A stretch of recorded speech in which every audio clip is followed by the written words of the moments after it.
ईशा, देखिए आज हरियाणा विधानसभा सत्र का आखिरी दिन है और ऐसे में आज का दिन कैसे खास रहने वाला है? क्या क्या मुद्दे आज विपक्ष की तरफ से उठाए जाएंगे?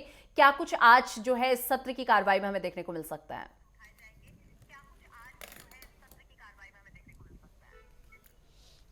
देखिए निशा, जिस तरीके से हरियाणा विधानसभा के शीतकालीन सत्र की अगर बात करें तो इसकी अवधि 18 तारीख तक नवंबर तक थी, लेकिन इसे सरकार की तरफ बढ़ाया गया और ऐसे में अब जो आज आखिरी सत्र है ये हंगामेदार रह सकता है। लेकिन उससे पहले जो तस्वीरें हैं मैं साझा करना चाहूँगी।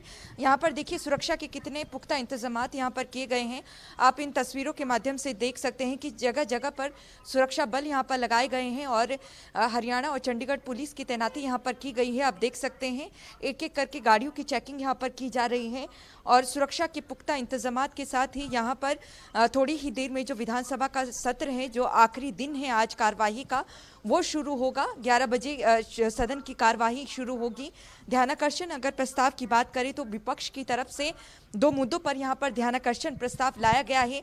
जहाँ पर इनेलो की अगर बात करें तो इनेलो के जो आदित्य चौटाला हैं, जो विधायक हैं, उनकी तरफ से ध्यानाकर्षण प्रस्ताव लाया गया है कि सरकार की तरफ से 100-100 गज के प्लॉट जो हैं गरीबों को दिए गए हैं, लेकिन मूलभूत सुविधाएं जो हैं वहां पर मुहैया नहीं करवाई गई हैं। इसको लेकर इनेलो ने ध्यानाकर्षण प्रस्ताव यहाँ पर लगाया है और माना जा रहा है कि इनेलो भले ही इनेलो इस मुद्दे को उठाए, लेकिन कांग्रेस से उनका साथ जरूर यहाँ पर देगा, क्योंकि गरीबों से जुड़ा ये मुद्दा है और सरकार को घेरने की पूरी कोशिश यहाँ पर की जाएगी। दूसरे मुद्दे की अगर बात करें तो जो सरकारी संपत्ति है उस पर विज्ञापनों और स्टिकर जो चिपकाए जाते हैं, उससे विकृत जो किया जाता है, उससे संबंधित यहाँ पर हरियाणा कांग्रेस के जो नेता हैं, विधायिका हैं, गीता बुक्कल या बीबी बत्रा, आफ्ताब अहमद, उनकी तरफ से ये ध्यानाकर्षण प्रस्ताव लाया गया है। इसमें चर्चा की जाएगी और पहला ये शीतकालीन सत्र है हरियाणा का जहां पर जो मुख्य विपक्ष पार्टी है कांग्रेस बिना अपने नेता प्रतिपक्ष के पहुंची है और आज आखिरी दिन है। बिना नेता प्रतिपक्ष के ही ये पूरा सत्र कांग्रेस ने निकाल दिया है।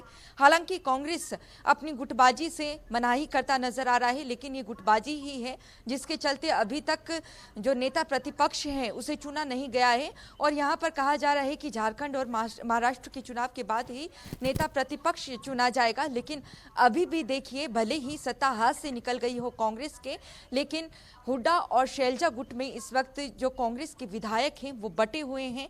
लेकिन हुड्डा, भूपेंद्र सिंह हुड्डा, जो कि पूर्व मुख्यमंत्री रहे हैं, पूर्व नेता प्रतिपक्ष भी अभी भी कांग्रेस में मजबूत चल रहे हैं। 30 से अधिक जो विधायक है वो चाहते हैं कि भूपेंद्र सिंह हुड्डा ही नेता प्रतिपक्ष बने। तो ऐसे में देखना है महाराष्ट्र झारखंड के बाद क्या जो आला कमान है, जो प्रस्ताव यहाँ पर पारित किया है कांग्रेस के नेताओं ने, हरियाणा कांग्रेस के नेताओं ने, कि आला कमान इस पर फैसला ले, क्या वो फैसला पहली ले बार है ऐसा हुआ जब विपक्ष का बिना नेता प्रतिपक्ष के विपक्ष ने इस कार्रवाई में हिस्सा लिया है। और देखिए, अगर मैं कल की बात करूं, कल जो कार्रवाई हुई थी 18 नवंबर की, तो 7 विधेयक इसमें पास किए गए थे। एक बार डिटेल दीजिए इन 7 विधेयकों की। सर बिल्कुल, देखिए इस वक्त मेरे साथ वरिष्ठ पत्रकार भी यहाँ पर मौजूद हैं, उनसे ही बातचीत कर लेते हैं। सर, कल भी जो हरियाणा विधानसभा की कार्रवाई है देर रात तक चली है। कल के विधेयक को आप किस तरीके से देखते हैं और आज कौन कौन से विधेयक आने वाले हैं? देखो, 3-4 विधेयक आज महत्वपूर्ण हैं और कल जो विधेयक पारित हुए थे उसमें से सबसे ज़्यादा महत्वपूर्ण 3 विधेयक थे। 1,20,000 जो अस्थाई सरकारी कर्मचारी हैं उनको जॉब सिक्योरिटी 58 साल तक की मिलेगी। मतलब वो रेगुलर तो नहीं होंगे, लेकिन रेगुलर जैसे होंगे। ये अध्यादेश पहले जारी हो गया था कैबिनेट की मीटिंग में, जब विधानसभा सत्र नहीं चल रहा था 14 अगस्त 2024 को। पर क्योंकि अध्यादेश की अवधि 6 महीने होती है, उस अवधि की वजह से या तो विधेयक पारित करना होता है, नहीं तो उसके अध्यादेश की समाप्ति हो जाती है और उसमें जो इफेक्ट आया वो खत्म हो जाता है। तो विधेयक, क्योंकि विधानसभा बनी है 15वीं विधानसभा और उसका पहला विधानसभा सत्र था, इसलिए उस विधेयक को लेके आया। लेकिन उसमें जितनी ज़्यादा चर्चा, कम से कम 2 घंटे के आसपास उस पर चर्चा हुई, जिसमें कांग्रेस के एमएलएज भी और आईएनएलडी के एमएलएज भी उस पर बहुत सारी बात उन्होंने बोली। लेकिन उसमें ज़्यादा बोलने को एक पॉइंट था जिस पे सबका फोकस रहा, बाकी तो सब अन्य बातें थी कि इनको रेगुलर क्यों ना किया जाए। ये कांग्रेस के में जितने भी लीडर्स थे उन्होंने सबने कहा कि पूर्व सीएम भूपेंद्र सिंह हुड्डा ने भी कहा। लेकिन क्योंकि चीफ मिनिस्टर नायब सिंह सैनी पहले ही ये कर चुके थे कि हमने इनको वेतन देना है जिस समकक्ष पद के अंगेंस्ट वो जिनको जॉब सिक्योरिटी मिलेगी उस पद के मिनिमम पे या इनमें जितना जो अभी तक उनको मिल रहा है और 8 साल 10 साल और 5 साल के में जितना उनको इंक्रीज मिलना है, वो अगर ज़्यादा तनख्वाह होगी तो पे से बेसिक पे से उसको ज़्यादा मिलेगा। और आज की डेट में 15 अगस्त 2024 से उनको डीए 0 मिलेगा। उसके बाद जितना डीए सरकारी कर्मचारियों का रेगुलर कर्मचारियों को बढ़ेगा उनको भी बढ़ेगा।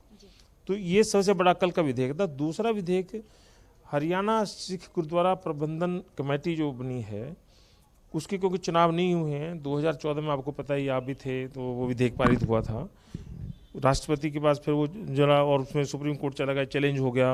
अल्टीमेटली उसकी 2 साल पहले आसपास सुप्रीम कोर्ट ने कहा कि हरियाणा राज्य को ये अधिकार है कि वो अपने जो गुरुद्वारा प्रबंधन है उनके लिए कानून बना ले।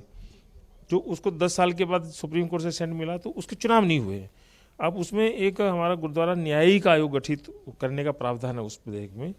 उसमें अध्यक्ष कौन होगा, पहले अभी तक जो प्रावधान था उसमें डिस्ट्रिक्ट जज तक का था।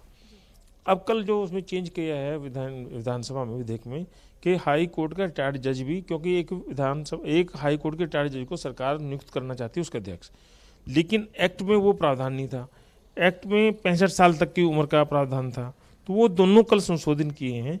और विपक्ष के नेता तो अभी नहीं बने हैं लेकिन पूर्व में रहे हैं, भूपेंद्र सिंह गौड़, उन्होंने कहा कि आप पहले अनाउंस करो कि चुनाव जल्दी हों। अशोक करोड़ ने भी कहा और मुख्यमंत्री ने कहा कि हम बहुत जल्दी इसकी चुनाव करा देंगे, वोटर बन रहे हैं। तो कल तो 2 ये महत्वपूर्ण थे। आज 2 महत्वपूर्ण और हैं। एक महत्वपूर्ण तो है जो हरियाणा के सरकारी कॉलेजेस में असिस्टेंट प्रोफेसर की बजाय उनको एक्सटेंशन लेक्चरार का नाम दे रखा था, वो हैं कुछ गेस्ट लेक्चरार हैं, उनको भी ऐसी 58 साल तक की उम्र तक जॉब सिक्योरिटी देनी है। एक तो ये पॉइंट है, तो उसका आज विधेयक लेके आ रहे हैं। एक ऐसी हरियाणा की पॉलिटेक्निक्स जितनी भी हैं उनमें और सोसाइटी की पॉलिटेक्निक्स है उनमें भी असिस्टेंट प्रोफेसर, शुक्रिया आपका हमारे साथ जुड़ने के लिए और ये तमाम जानकारी हमारे दर्शकों तक पहुंचाने के लिए। उनके 58 साल